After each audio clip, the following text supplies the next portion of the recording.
If you pull me for a chat, don't tell me to talk first. This is your floor. You talk.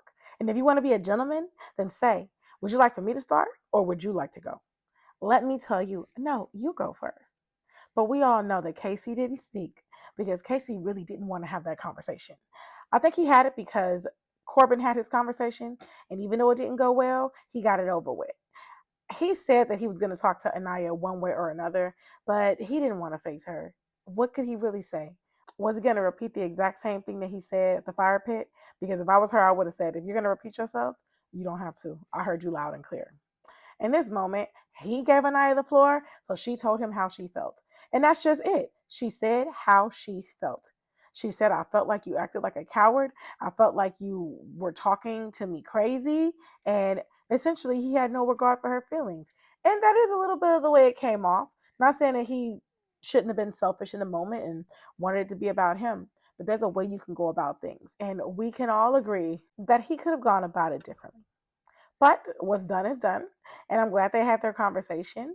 And I'm actually glad that Aniyah stood her ground. I believe that KC wanted to just have this conversation to get it over with. He wanted to be able to remove the elephant from the room. But that's just not how things go. When you hurt somebody, you have to sit with that. And you don't get a chance to kiki with them afterwards because a woman actually was hurt because she cared about him. So she's going to keep her distance. There's no ill will, no hate, but like we're not going to be partners. I think that's fine. There's nothing wrong with that.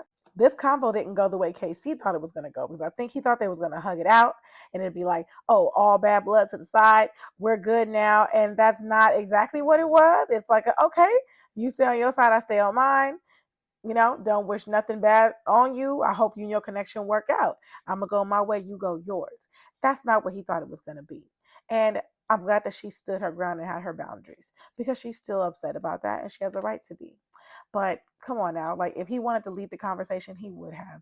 When she called him a coward, yeah, it might have stung a little bit, but that's the way he was acting in the moment. Like, say what you want to say and stand on that. But he has been acting as if their connection didn't mean anything to him and that he was able to switch up so fast. And I have a whole theory about that I will disclose later.